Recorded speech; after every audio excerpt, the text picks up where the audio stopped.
hear from Dr. Chrétien for a look at the political perspective of NGEU and its significance for the French economy. So if we could hear from you first. Thank you. Thanks everybody, and I'm very happy to be here. I don't have slides, so I try to be quite brief to keep you awake. So basically, I'm going to speak a bit about the NGEU plan and have a focus on the French implementation.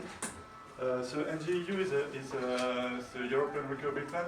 What is very typical about this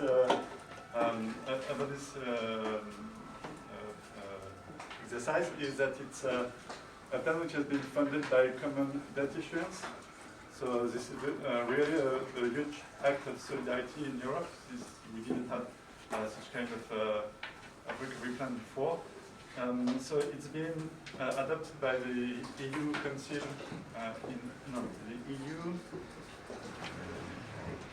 the European Council and in July 2020.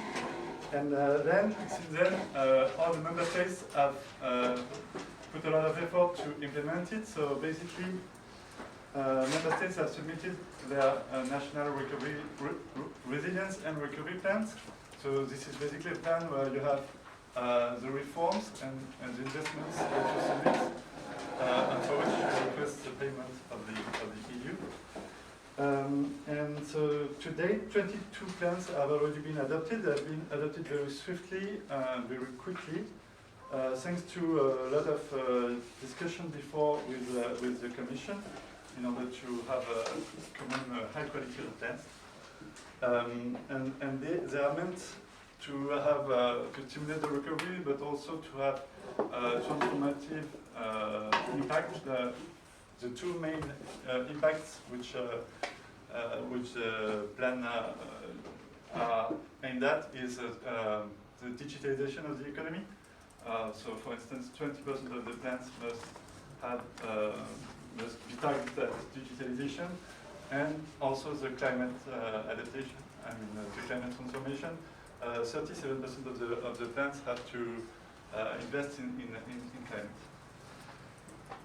So to date, 52.4. So it's a 750 billion euro plan, and to date, 52.5 billion have already been disbursed to 17 member states. So this is the pre-financing step. The way it works is that you can request a pre-financing of up to 13% of the amount you're endowed. And after that, you have some milestones and targets you have to reach each year. And when you've reached that, you give them to the Commission, and then the Commission can provide the payment.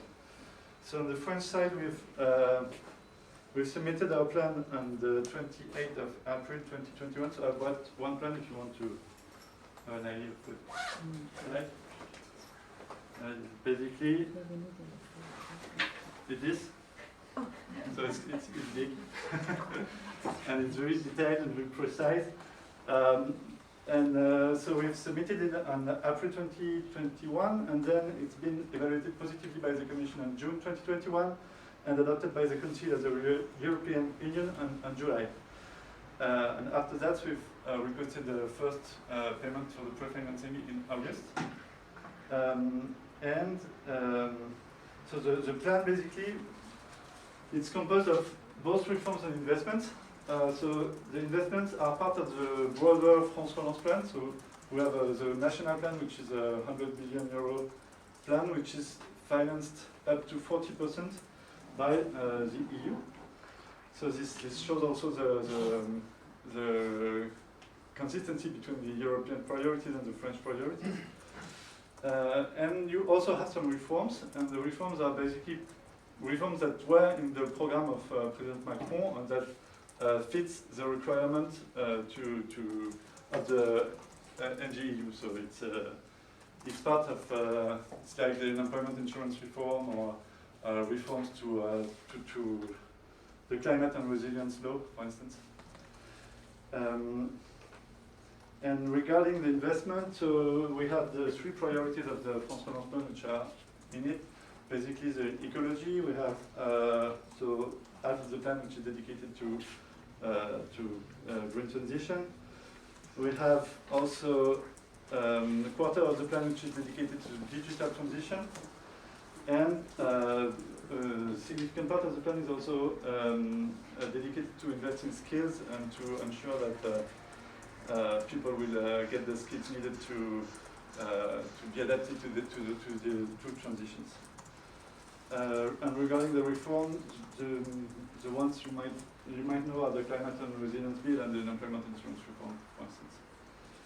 And regarding the implementation of the plan, so we just sent actually the first payment request, so it's currently being scrutinized by the Commission.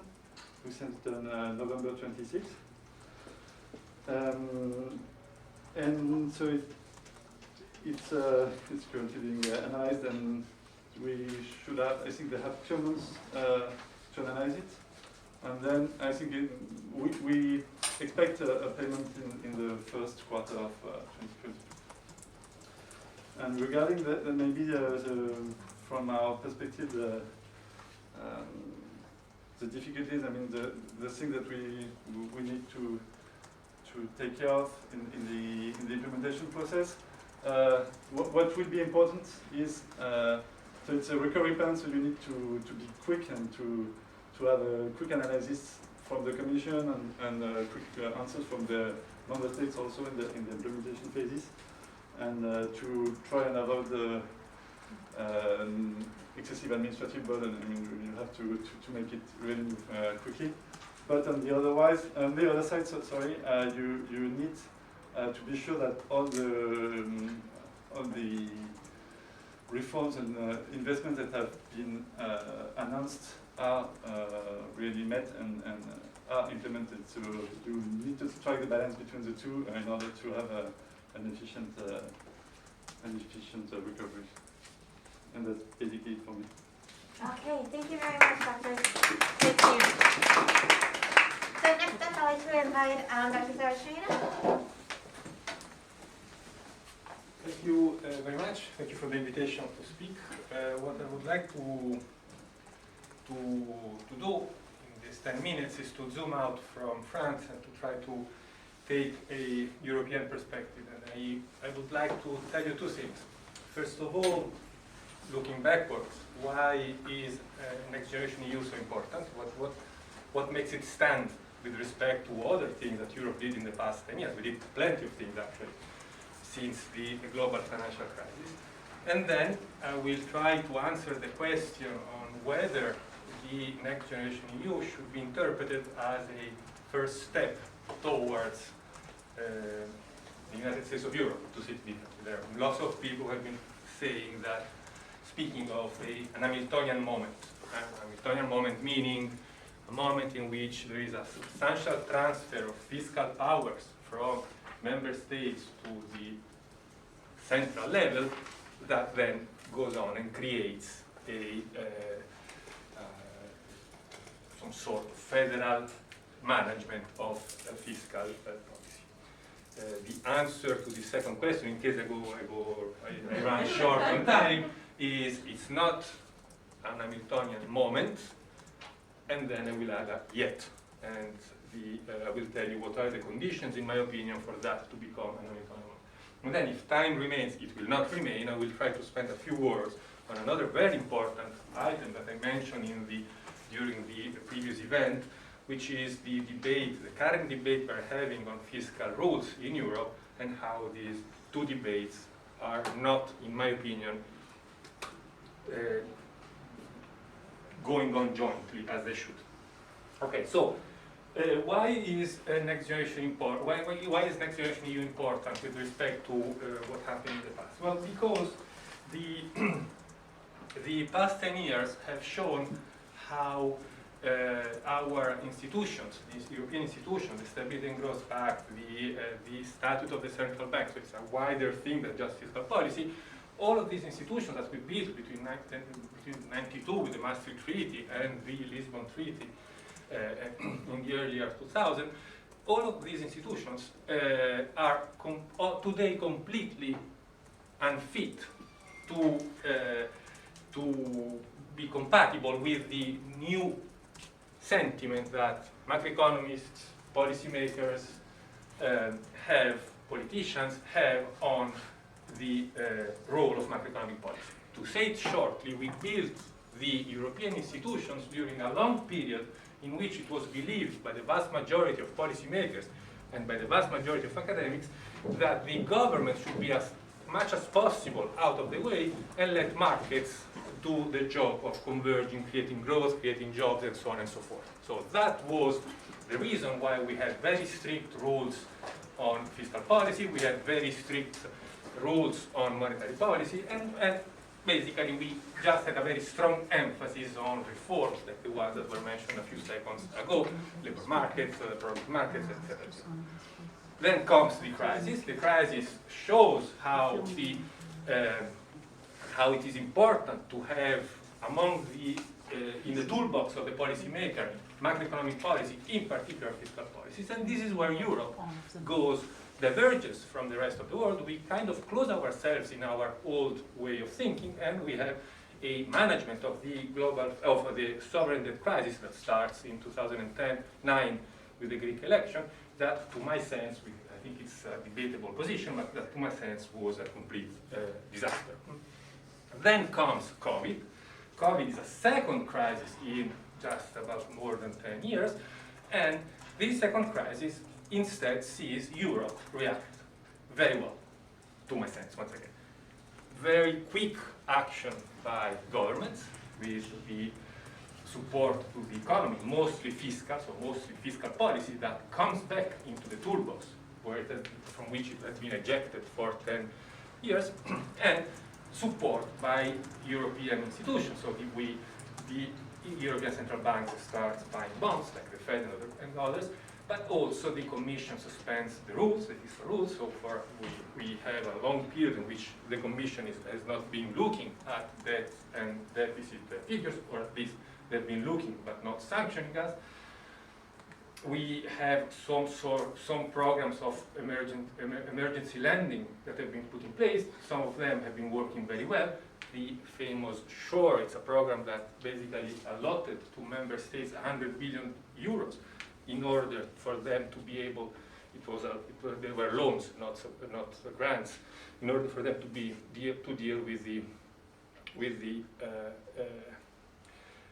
the labor market expenditure.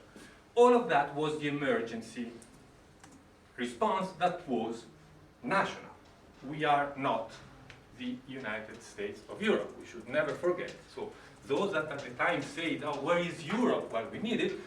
They forgot that Europe is just playing a support role, because most of the burden of reacting to the crisis needed to be on the shoulders of the member states.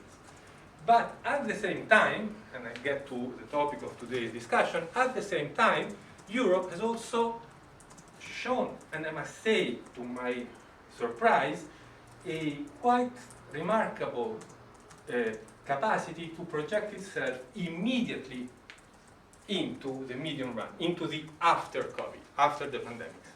That was, I mean, people don't realize the Next Generation EU plan that we're discussing, which is quite innovative in many respects, was elaborated, discussed, and approved in just about 3 months. That, for the European usual time schedule, is quite a remarkable accomplishment. So we did something quite innovative in just a few weeks. Okay? What is this projection into the future? This projection into the future is a big program of joint borrowing, very important innovation. For the first time, we borrow jointly at such a large scale, and redistribution of these funds, not according to the standard repartition keys that we had in Europe up to now, but according to the needs of governments. And so what we did with Next Generation EU, we put in place for the first time what we call a risk-sharing mechanism. We give to those who need more, we don't give on the basis of predetermined parameters. That is something that has been opposed for a long period by many countries, including Germany and others, because it was seen as a way, if you want to, for the most profligate and less disciplined countries to take advantage of the most of the more responsible ones. So Germany crosses a huge red line by not only approving Next Generation EU, but actually inspiring and actually forcing the so-called frugal countries to adopt. So that is a big, huge innovation. This plan is 750 billion. It's half grants, half loans. Most countries, most small countries have taken both. The only large country to take both was Italy. France and Germany can go on markets and find funding at the same rate, so for them there is no interest in borrowing from the plan. It has begun to be implemented. The plan, the investment and reform plans have been submitted. There was a preliminary disbursement. Others will come following the deadlines and the milestones if countries do what they promise and what they detail in these very big thick plans. We all have this. I mean, I didn't print it, but I mean we all have it. Okay, so that is. So it's quite an important event. Is it an Hamiltonian moment? Is it, as somebody quite enthusiastically said immediately, okay, now we have, it's a first important step towards the United States of Europe? No, it's not. It's not because the price to pay to get the enthusiastic support of Germany was twofold. First, the plan is temporary, so as of now, in 2026, when disbursement stops, that is the end of Next Generation EU. Then we will pay for it for the 30 following years. But the end of Next Generation EU has a very strict termination date. Second, contrary to what did Alexander Hamilton with the death of the American states, we don't take the past debt, the existing debt of countries, it's new debt. So it is not an Hamiltonian moment, it is not an embryo of a European federal state, a European treasury. Last but not least, and that is a little bit less important, we don't borrow to invest together, we borrow together to finance national investment plans. So there's also this difference which is quite relevant. So all is bad and we are still stuck into this strange thinking which we are not federal nor national. Well, yes and no. In the sense that we have seen all the time in Europe temporary instruments, temporary institutions that eventually, because they were successful, ended up evolving into something permanent. So once the red line is crossed, once we get into the mindset that we have a common management of common shocks, and we don't have that shocks are dealt with country by country individually, then if we succeed and if we show that this common management is more effective than the individual countries reacting to the shock by themselves, then the argument can be made to transform this temporary instrument into a permanent one. It needs to be completely rethought because the instrument, I mean, I'm not a lawyer, I'm not a law scholar, but the instrument as of now, it's built on an article of the treaty that explicitly say that it is an exceptional circumstance. So we need to if it ever will become permanent, we need to think of different ways to actually implement it. But I mean, once you have the political will, of course, you can find in the treaties the way to do it, or at the very worst, you can even envision changing the treaties. Once again, what is important is that there is the political desire to go there. So, it needs to be successful, and here, I'm Italian, but it's not the Italian who speaks.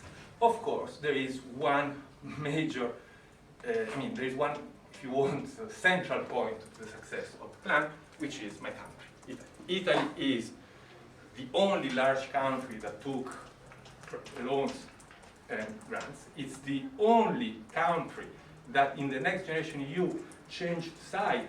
Italy is a rich country relative to other European countries. So in normal times, Italy pays into the European budget more than what it gets for the next generation EU, it went on the other side, so it's getting more than what it pays. Why? Because Italy is the sick man of Europe. It's a country that has been growing very little for 20 and more years.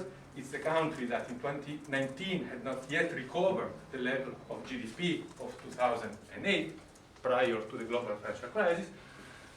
It's a country that has a huge problem of productivity, potential growth, etc., etc., etc. Okay, so Italy will be the determining factor of negotiation of the success of NGE. If Italy spends more or less well that money, if it doesn't waste it completely, then those who think that we should go towards a federal Europe can go to the frugals and say, listen, you said that this country would be wasted, this money would be wasted, and that was a bad idea. We forced next generation EU upon you. Eventually, it was not that bad. It actually served its purpose. So let's now open the discussion on whether this should be made better. This leads me to the very last point. I already made it in the other in the press conference, so I can be very short. This brings me to the last point I wanted to make. This discussion on whether we should have a common fiscal capacity is, of course, very strictly linked to the discussion on what kind of rules, fiscal rules, should member countries follow. Because if we have a central fiscal capacity, then we can be a little bit more, we can accept the fact that we constrain, we tie the hands of national governments, because the capacity to carry on investment, macroeconomic stabilization, industrial policy is transferred to the center. At that point, you can imagine that member states can be constrained to make sure that we don't have irresponsible behavior.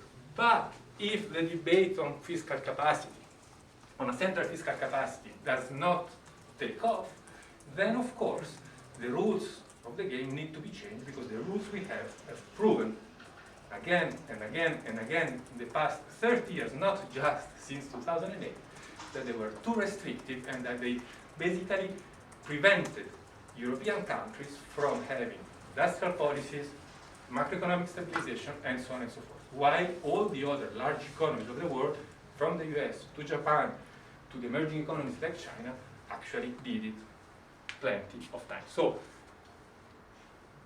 it's a very important moment. We have lots going on in Europe.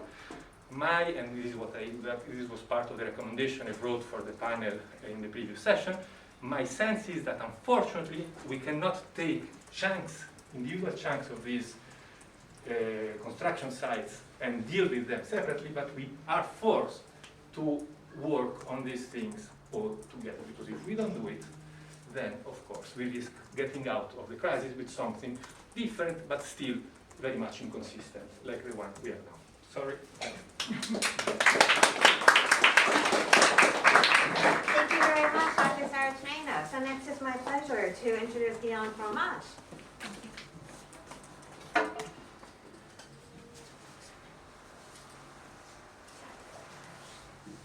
Okay, thanks very much for the invitation to TEPSA and to the colleagues in charge, and I'm very happy to be here today and also to see some of our students, so I'm glad that you could join as well. So the topic that was given to me is about next generation EU and its implications for the future of European economic governance. So whereas, we had the two contributions, the one on France and then the second one more generally on EMU, what I'm going to focus on is on the institutional consequences of the response to the crisis, and primarily, next generation EU. What I'm going to do is I'm first going to introduce, the background to my inquiry today, so what is it that we're looking at, and introduce the questions that I'd like to analyze this afternoon with you. Then I'm going to focus on the interinstitutional balance after COVID and where I think we should go from there going forward. Because as we heard, the plan is only temporary, so I think it's already time for us to think how we're going to tackle those problems that Francesco has already evidenced for us moving forward, and what we want to do. So essentially, I think in considering how the the balance among the different EU or EMU institutions, and by this, by insisting on this, I of course draw the distinction between those EU-wide institutions and those that are specific to the euro area.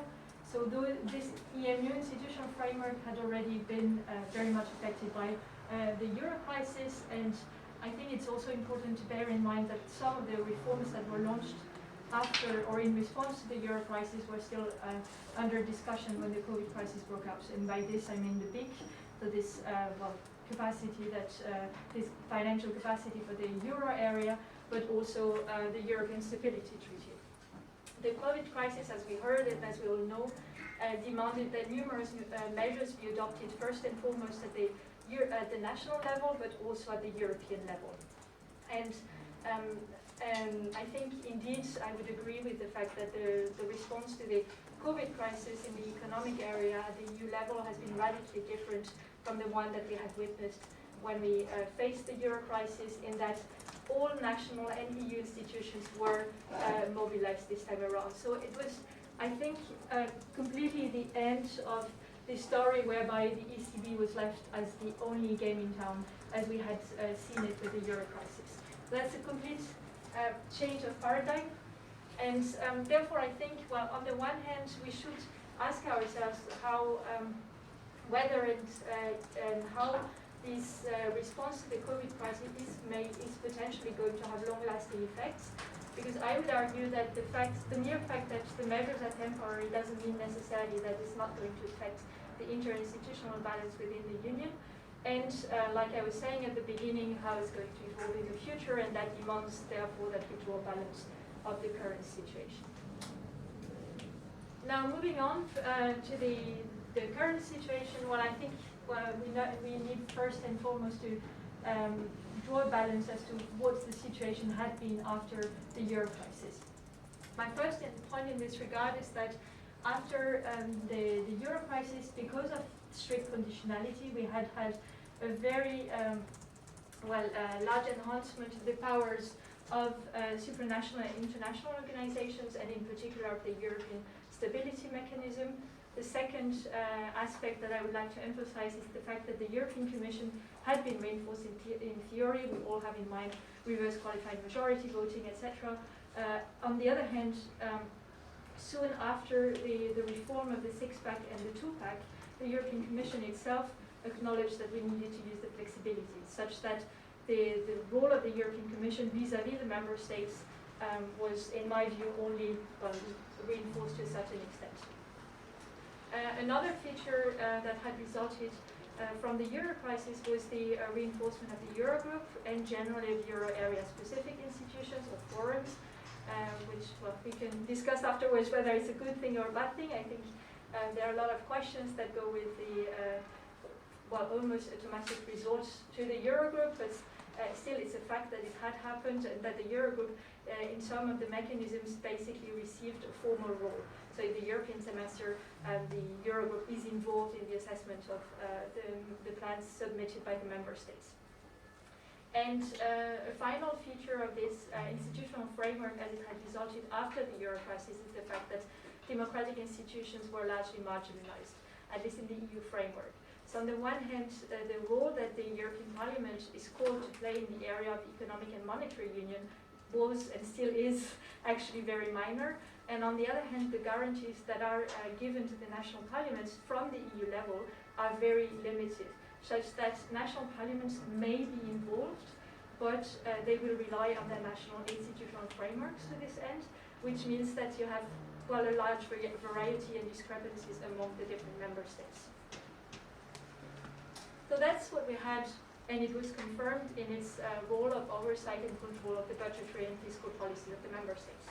And that's also the case because essentially the way in which those national plans are to be implemented and monitored has been incorporated directly in the European semester for economic coordination.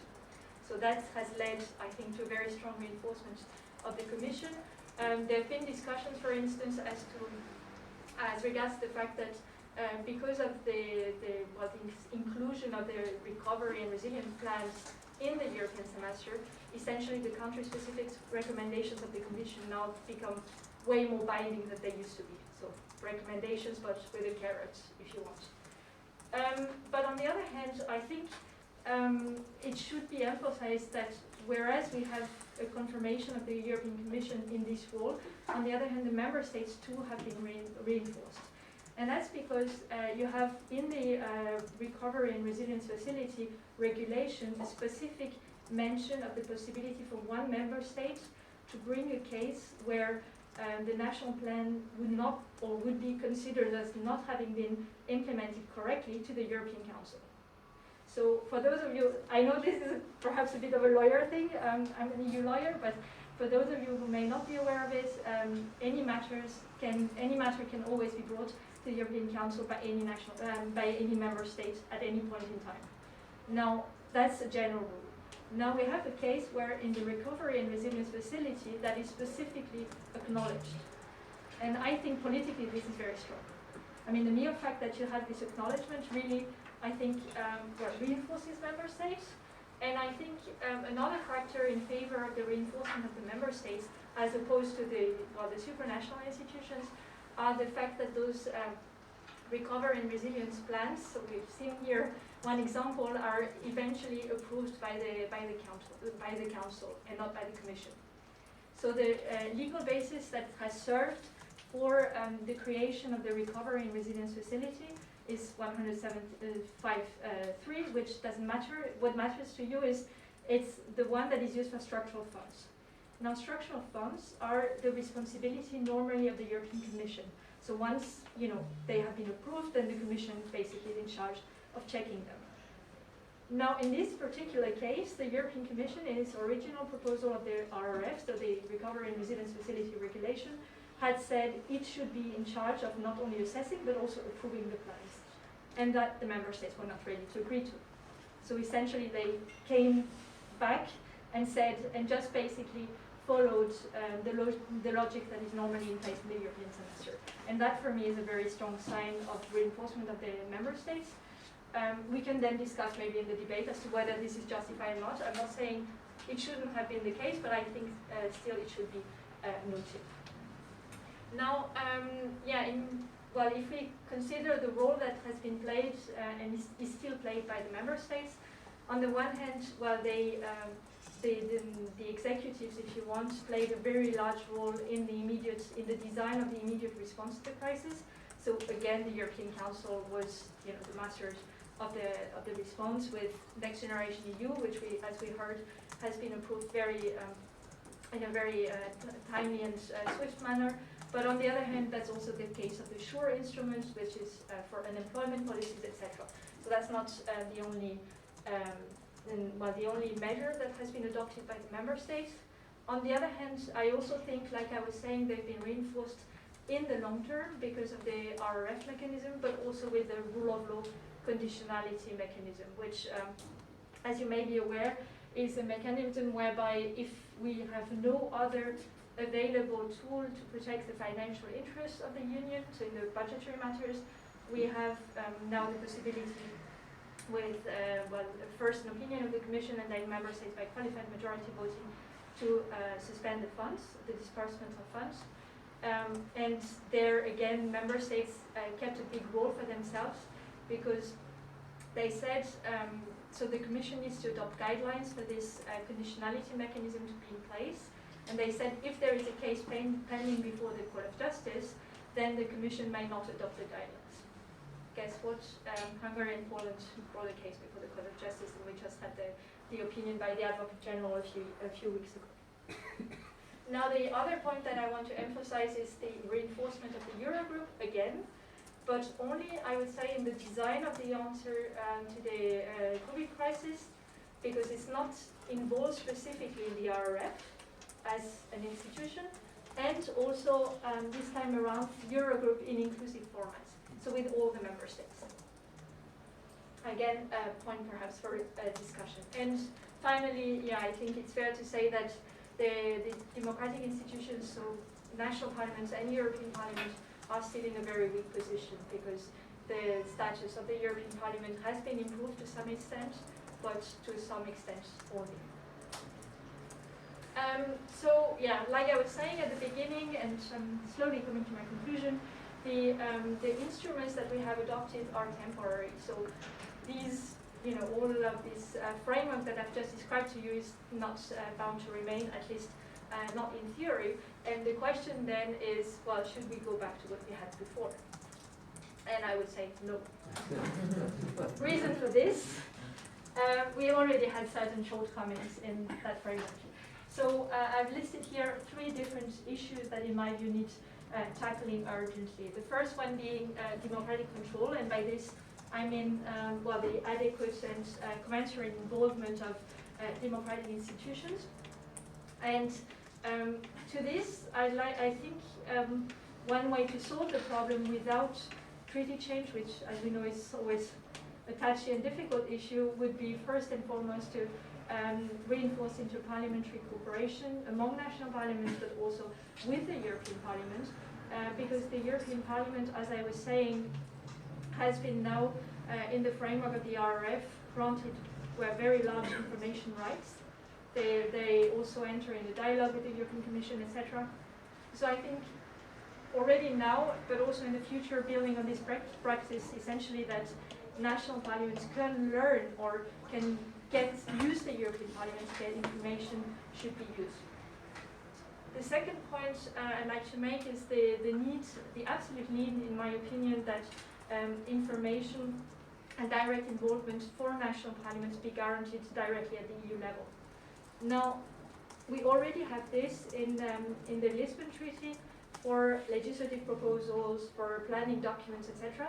But there is a huge variety of documents that are not transmitted to national parliaments, including those that are exchanged in the framework of the European semester, whereby national parliaments only receive draft country-specific recommendations from the EU level directly. And I think that's a huge problem, and that would be very easy to solve if you want, because the European institutions are used to transmitting documents to the national parliaments in any case. And same goes for the minimum involvement of national parliaments. I think we've already opened Pandora's box with the Lisbon Treaty in guaranteeing certain rights and prerogatives to national parliaments at the EU level directly. So let's be coherent and also involve them in those areas as well. Another question is regarding EU resourcing and thinking about what Francesco was saying of a possibility to have a fiscal capacity for the Union. I think that would then eventually raise the question as to whether we shouldn't change the balance that currently exists between a European Parliament that only approves a budget at the beginning and discharge procedure, and the European Commission that executes it. I put it with a question mark, I think Francesco is noting, so, but that's another question. And then the other issue is the accountability of the European Stability Mechanism, but I'm getting back to this in a moment. Now, my very last slide are the 2 other issues that, in my opinion, need to be tackled in the future of the EMU governance framework. The first one is this coexistence between Euro area and EU 27, because I think, as I was saying, and as you're all aware, this coexistence has led to the emergence of a duplication of institutions. And by this I mean Eurogroup Council and Eurosummit European Council primarily. And there's been an abusive use, in my opinion, of the Eurogroup. I think the first thing we need to bear in mind in thinking about the future institutional framework is the fact that this distinction is there to stay. So contrary to what was foreseen at Maastricht, where all member states besides the UK and Denmark had an opt-out, I think some countries for economic or political reasons are not going to join. Therefore, we should, in my opinion, just face the problem and try and find some fixes to this. The first one could consist in the institutionalization of the Eurogroup and potentially some sort of parliamentary assembly for the Euro area, but that would demand treaty change, and that would also raise another series of problems. What we could do, however, is first have more self-restraint in the use made of the Eurogroup. That would be very easy. And we could have informal arrangements within the European Parliament. And the last point I'd like to raise is the problems that exist or stem from the fact that we have intergovernmental agreements and EU law, and that by that I mean primarily the European Stability Mechanism that could be brought into EU law, or we should at least have an enhancement of the role of national parliaments in the European Parliament that are currently excluded because they are outside of the EU legal framework. Thank you very much. Okay, so I'd like to thank our panelists for this very rich discussion so far on NGEU and this interdisciplinary discussion as well. So we have expertise from law and economics and politics. But now it's your turn, so I would invite anybody to raise a question or a comment to contribute to this discussion that we've begun already. Anyone feeling brave? Yes. Hi, yes, Alex Conway from the IIA in Dublin, so maybe an Irish perspective, but struck by 2 points. One, the idea that the European Council and the Council of the EU are not democratic. Sorry, I didn't catch that. The idea that the European Council or the Council of the EU are not democratic, nor the European Parliament is. There's a question of democratic control. And then the other one is about the idea of trusting Italy to spend the money properly. Would the Frugals not be happier to keep it as it is? Because the Netherlands essentially gets a veto on the recovery and resilience rather than leaving it to Rome alone. So would that not be a better fit and pitch to the Frugals? To convince them that actually you have more control over the irresponsible countries like Ireland? Okay, thank you. Jim, did you want to go and contribute as well? Thank you, close to the Secretary General of TEPSA. Thank you very much for these very interesting explanations. I share Alex's point on democracy. The Council is as democratic an organization as the European Parliament. Simply, the democratic expression is different because it's via national parliament controlling their governments. But secondly, I think the European Council is absolutely, without the European Council, we would have gone down the drain completely in this crisis, actually. I have a question to Francesco. Francesco, I think I completely agree with you. The key for the future debate on EU governance is Italy. I recently talked to a very high-level Dutch representative, and we were discussing. And I said, "Are your position? Is it involving? Because this is something the whole of Europe says it's a good thing we've done." And I said, he said, "Look, if the implementation of the national plan works correctly, well, the debate is closed, even in Holland." It's very interesting. So I think the question for you, you did of course mention it, but I have a point blank question. What is your assessment of the state of the implementation of the Italian program? Okay, anybody else like to get in this round before I turn things back to our panelists? Okay, so since this was directed, Sure. either of you, yes. Any of Yeah. you. Go ahead. Sorry. No, thanks a lot for the questions. Look, I think it goes a bit beyond, this black box European Council and Council. So starting maybe from your remark, Jim, I fully agree. I mean, I'm not, okay, maybe I express myself not in an appropriate way. I'm not saying, the Council or the European Council are not democratic. However, I think the European Council, there are certain shortcomings in the way in which the European Council is being held to account.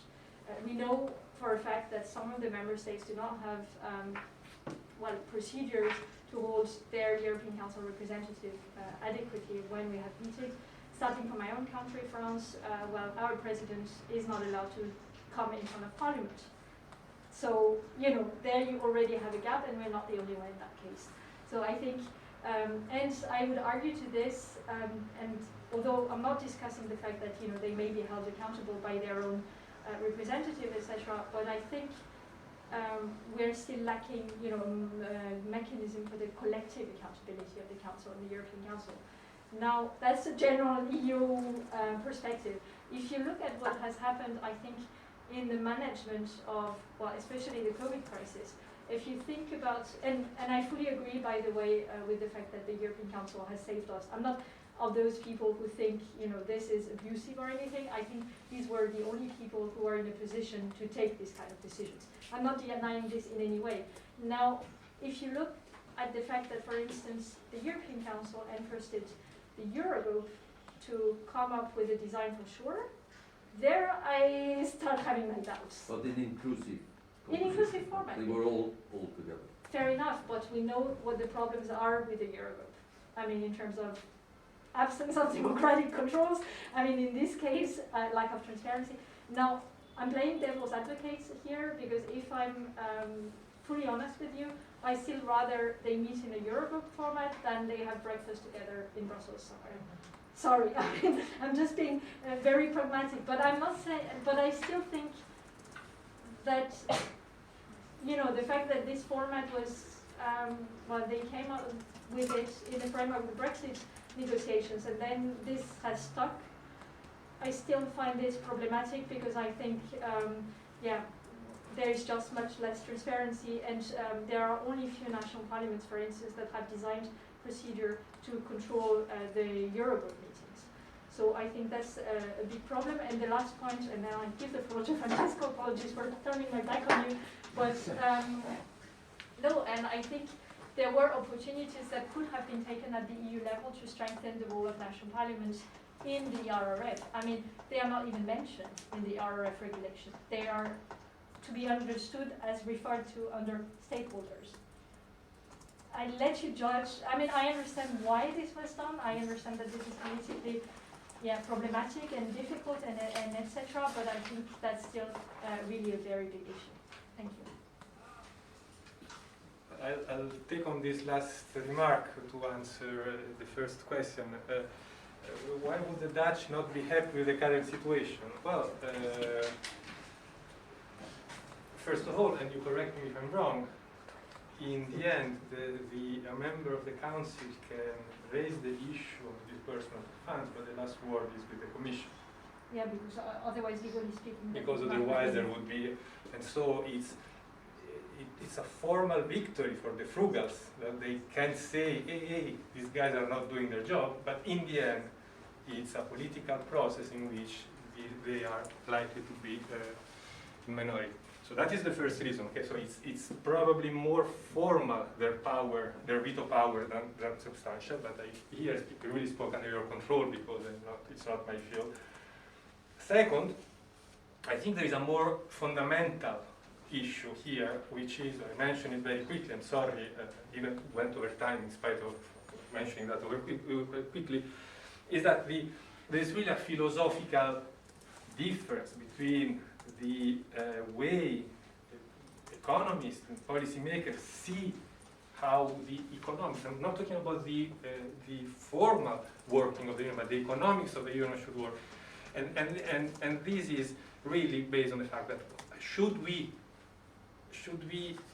be tied by a set of rules that make sure that we are all not imposing any cost to the others and left alone in dealing with our problems. That means basically rely on reforms on each country to solve our problems. This is what we call the risk reduction, the idea that the chain strength is as strong as the weakest link, blah, blah, blah, blah. Okay, so that is one way of seeing the way Europe should work. Each of us on its own make our economies resilient individually. If we are all resilient, then the sum of us will be resilient. The other is an approach which, until very recently, was completely absent in Brussels or in Frankfurt. Now it's starting to make its way, which says, no, even in the most efficient system, even the system that works better in making markets adjust to shocks, etc., you will still remain with a substantial part of asymmetric shocks or of asymmetric effects of common shocks, which is the case, for example, of COVID, incapable of adjusting to that. And so you need to have some, even taking the United States, where you have lots of flexibility, many less constraints, etc., even in that case, you have a substantial role, for example, played by the federal budget, by the common monetary policy, etc. So these are two very different philosophies. So regardless of whether the Netherlands or Austria manages to eventually block the payment of one installment to Italy, there is a fundamental difference in the way we see Europe, the Eurozone.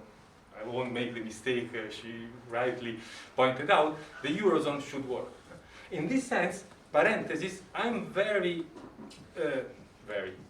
moderately, somewhat, maybe optimistic about the coalition agreement in Germany. Because I do believe that at least two, I mean, the Social Democrats are quite difficult to read to me. And I don't speak German, unfortunately, for me. But I mean, certainly the Green belong to the second camp. Okay, so they believe that we should have common policies, common macroeconomic policies. They are not opposed to some sort of mutualization of debt, to some sort of risk sharing, etc. And my reading of the coalition agreement is that the liberals that are instead of the first camp did not manage to put on paper, so to, as a formal commitment, a number of red lines they have. There is no commitment not to change the treaties. There is lots of not said on the Stability Pact. And when you have not said, it's open to political negotiation, and so on and so forth. So you see, there may be some space for this second view, which in my opinion is the only one that makes sense from a macroeconomic point of view to make growth. And then once again, I repeat, once that view becomes a shared view in a sufficient number of circles, of policymaker circles, then the way to adapt our institutions can be found, will be found. I mean, this is something that I think is quite obvious.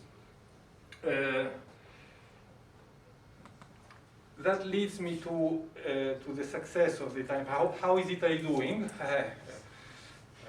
You asked me if we were under Chatham House rules, but I mean, given that I have no formal role, not so well. The money has come. Italy has a daunting task. We have our recovery plan is 235 billion, of which 191 are financed by Europe. Even in Switzerland, probably they will have a hard time keeping the timeline. It's very strict, maybe too strict. I mean, maybe they overdid.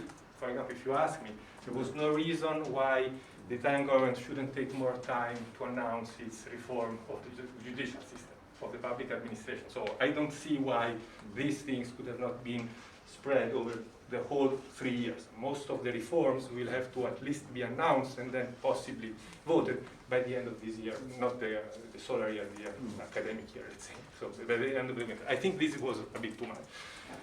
They are late.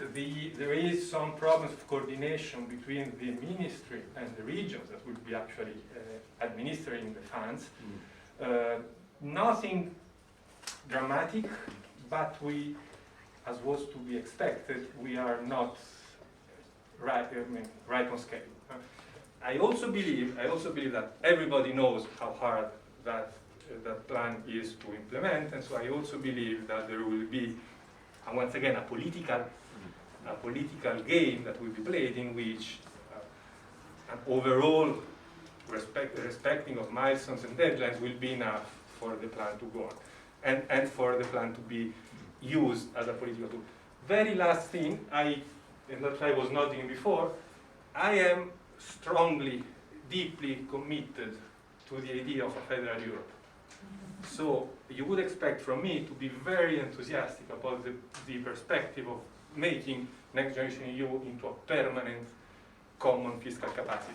I am, but I also see the issue of separating the accountability from the power. I mean, as of now, fiscal policy is mostly in the hands of national governments that need to respond, are accountable in front of their voters. If we move that fiscal capacity to the center without going towards the United States of Europe, so a federal system, we will have a huge problem of accountability. Why should Brussels decide the VAT tax rate, my VAT tax rate, if I can only kick out of office the Italian government, not the European government? And this is a problem we will have to find clever ways to solve this problem, because I cannot see, I'm not a political scientist, but I cannot see how can you have this misalignment between accountability and the power of implementing fiscal policy, which is the most political act a government can make. Okay, I'd like to go and circle back to our host country and that of France. And if you would be able to, Dr. Chrétien, unpack just a little bit that plan. Over the years, we've had, country-specific recommendations from the European Commission issued towards France. And so, would you be able to comment a little on the contents of that plan and how much you see some continuity in tackling those country-specific recommendations? Or do you see within France the opportunity to make the NGEU the chance for a revolutionary change, or at least a strong shift? Difficult question. Well, again, the plan is based on, so we had the French National Recovery Plan, which was been designed before we wrote this. So this is just part of the plan regarding the investment, and regarding the reform is basically what was in President Macron's program. So, but what we chose to put in the plan had to so you have a checklist, and you have the ecological transition, you have the digital transition. You also have to abide by the country-specific recommendations. So each investment and each reform you have to put here, you must make the link with the country-specific recommendations. So it's basically a way to show how what we do or what we plan to do fits with the country-specific recommendation, but I don't see a change in what was actually in President Macron's program.